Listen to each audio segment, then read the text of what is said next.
"2020 has for sure been a year unlike any other, and despite the unprecedented problems across the world, we've been very fortunate that we've been able to carry on almost as usual and still maintain the highest quality levels of service that only DK Engineering can provide. We're excited for the challenges that lay ahead of us in 2021 and getting back on track with a full schedule of events. But let's look back at 2020 and summarise what we've been up to. On a personal note, we were very sad to lose Sir Sterling Moss at Easter of this year. Sterling's been a great friend of the family and the business since the early days, and in 1985 he helped open our premises in Watford. David at the time owned JWK 988, his Dumrod TT winning car that he won his first international race in at the tender age of 21. We also later restored both of his TT winning 250 short wheelbases, and in recent years we sold his 1960 TT winning short wheelbase to the current owner, as well as his Monaco Grand Prix winning Lotus 18. In the late 1980s, Sterling made a racing comeback with a Chevron B8, and between 2006 and 2011, Jeremy and I shared that car and raced it all over the world. As a result, we've had our old friend Dexter Brown paint the tribute painting that adorns the front of our Christmas card this year, which shows those 5 great and important historic cars that were so associated with his long and oh so valuable career. Owing to the breadth of facilities that we have at our main base, Little Green Street Farm, and testament to the quality of those, we were already well versed in selling cars blind. Now, considering the obstacles that we faced in 2020, it came as no surprise that we were still able to remain as busy as ever. This meant that because we were able to inspect and provide high quality videos, full inspection reports including mechanical, physical and cosmetic reports, we maintained the same momentum that we would in any normal year and have been just as busy as we ever would have been selling hypercars right back through to the 60s GT Ferraris that we're oh so famous for. Clients are able to trust in us, take on board our comments and transact with us from the other side of the world, and often even leave the cars in our care. And for that reason, that's why we have up to 350 cars in our care at any one time, 50 cars for sale, and an equal number of restoration and service projects on at any one time.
We've revised our working practices in the workshop under government guidelines, but as a result we've been able to maintain pretty much 100% momentum through the year.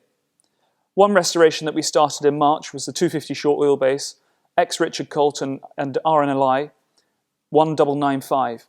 This car, when it came apart, we were incredibly pleased and impressed as to how original and correct it was, and solid. We were worried that it would be corroded, having seen heavy use during its life, and being a UK-based car throughout its whole life, But no, that wasn't the case, and its competition specification is wholly apparent now that it's apart. The car's just about to be painted before Christmas, and will be back with us in the early part of the new year, ready for reassembly. We hope to be going up the road in it in the early part of spring, so keep an eye on our YouTube channel to keep up to speed with that restoration project. David's personal Atalanta V12 Coupe, which is a completely unique car, is coming along very well. The body shop have commented that they think it's one of the finest and most detailed bodies they've ever come across. The quality of workmanship is second to none, so it's been a deeply interesting project to document along the way. The ash frame has had its restoration finished, and now we're working on the chassis to get it rolling, ready before we refit the body to it and carry out the cosmetic and sympathetic repairs to the original aluminium body before we put it back together. It's a wonderful and unique restoration opportunity for us, and we've really enjoyed it so far. From early on until the middle part of this year, it seemed that we wouldn't go to any events whatsoever. However, from July onwards, we managed to fit in some racing and concours events, including the Hampton Court Concours, where we showcased 4 cars, including the ex-Écurie Francorchamps second overall at Le Mans 1965 250 LM, the Gurney Nutting Blower Bentley, and the 356 America Roadster, and the ex-Sebring MGA Roadster. Over the last 2 years, our team, as well as Tom, Scott and Alex, our videographer and photographers, have put a huge amount of time and effort behind the scenes into what we present to the world. So if you're not following us on Instagram or on YouTube, please do. You'll find loads of great stuff on there which will keep you entertained for hours. A big change during 2020 has been the expansion of our parts department. We brought on some new team members and begun the not insignificant task of individually documenting and cataloguing and preparing for sale a huge range of parts that we've amassed and collected over the past 40 years. We've started a new Instagram to give these parts the airtime they deserve, and you'll find a link in the description below. Our global network helps us track down your every requirement, whilst keeping cost, quality and time in mind. This year in particular, we've been fortunate enough to exercise our secure designated truck, as well as van and trailer, to deliver and collect cars for a true, hands-free click and collect service. This has certainly been more relevant this year than ever before. Our fully enclosed single vehicle truck enables collection and delivery of your car, even in the smaller spaces, safely and securely. Over the past few years, we have produced on average 3 booklets a year, wanting to veer towards traditional printed media. This year has been no different. In fact, in light of the circumstances, we are just about to send out our 4th to print. Each booklet covers our current stock, news, ongoing restorations, editorial regarding the market, as well as some insight into our whole operation and how we continue to be able to offer the complete service. If you'd like to receive our updates, head over to our website and sign up for the postal link, or find a link in the description below. 2020, unsurprisingly, has been an unusual one in the historic motor racing world. The usual season opener at the Goodwood members meeting was of course cancelled, and it wasn't until July that we got racing again with Peter Auto's 10 Mille Tour event at the Circuit de Paul Ricard in France. I was lucky enough to attend that meeting and enjoy some success in the 2 Litre Cup Championship. Back in the UK, the restoration of the Huffaker E-Type that James and I had purchased from California in the summer of 2019 was completed, but with nowhere for the car to race.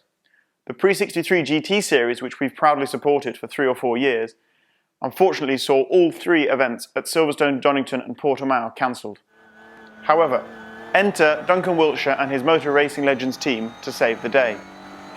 With the cancellation of both the Donington Historic Festival and the Silverstone Classic, Duncan was able to, at short notice, bolster up the Thruxton Historic Meeting, which saw a new race for Pre-63 GT cars alongside the usual suspects of 50 sports cars, touring cars and the GT and Sports Car Cup.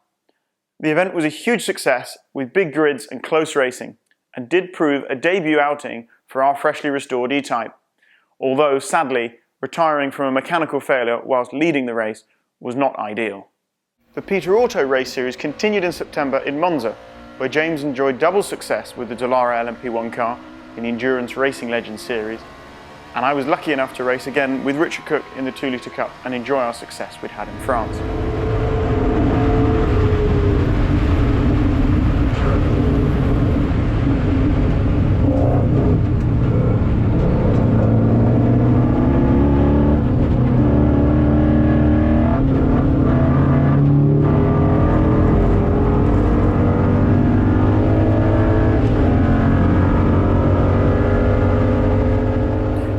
October saw two new events in the UK.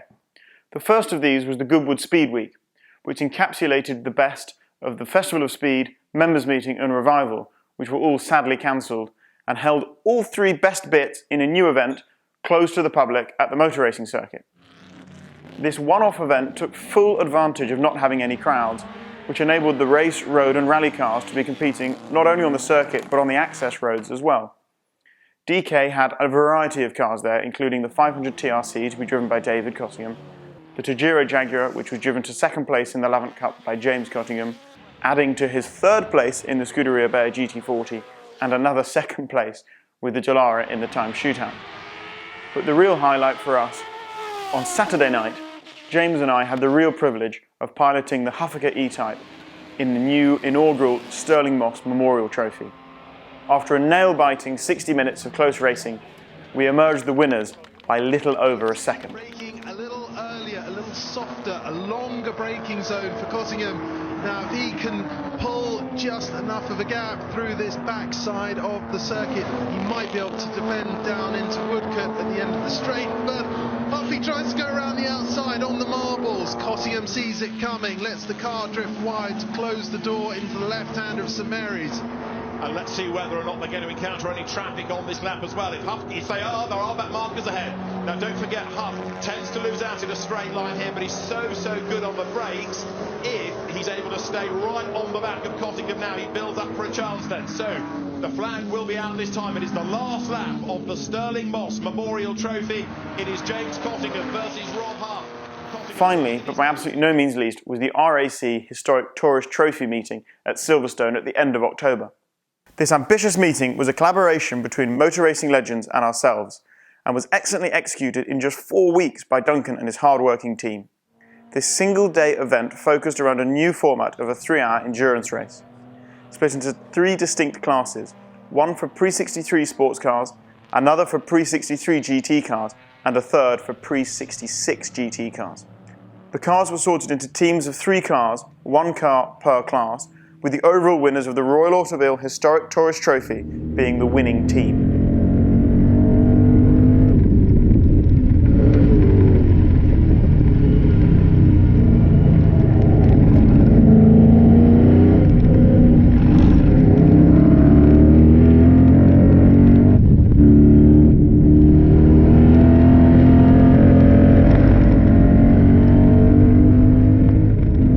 The huge success of this race means that together with Motor Racing Legends and the Royal Automobile Club, there will be 2 more 3-hour endurance races to this format in 2021. The first of which at the Donington Historic Festival in May, and the second at the new RAC meeting at Silverstone in October. However, it doesn't end there. Equally as exciting is the new 2-part race series, which we've also devised with Motor Racing Legends, called the Amon Cup. The Amon Cup, named after New Zealander Chris Amon, is an all GT40 race, or 2 races, and will be fought again at Donington at Silverstone as per the 3-hour races. The races will be 80 minutes long each, and we have no doubt that they'll be fiercely competitive highlight additions to the motor racing calendar in 2021. So in summary, despite the obstacles put in front of us, we've had an incredibly busy year here at DK. We've been racing, we've won races, we've been to concours events, won our class at concours, and of course have had extremely strong sales, including our usual string of F40s, half a dozen 275s, some under-the-radar but extremely significant 60s GT Ferraris, as well as some more modern GT1 cars, and our stock remains as diverse and expansive as ever. And something we've just advertised before Christmas is this one-of-one right-hand drive 288 GTO, the first time it's been on the market, a car we supplied to the current owner back in 2015. Really exciting, hopefully won't last long. And that's not all we have lots of other cars that are not advertised at any one time, so please get in touch with any inquiries you might have. But moving on to 2021, we hope that things revert to normality, and that we hope that we get to catch up with you at events such as the Monaco Historic Grand Prix, the Le Mans Classic, the Tour Auto, and of course Pebble Beach and the Monterey Car Week, which we missed so much this year. But all in all, we just want to say thank you to all of our staff, all of our friends, and all of our loyal clients for making this year possible, because we couldn't have done it without you, and we're oh so grateful. In the meantime, please enjoy the holiday season, and we can't wait to see you in 2021.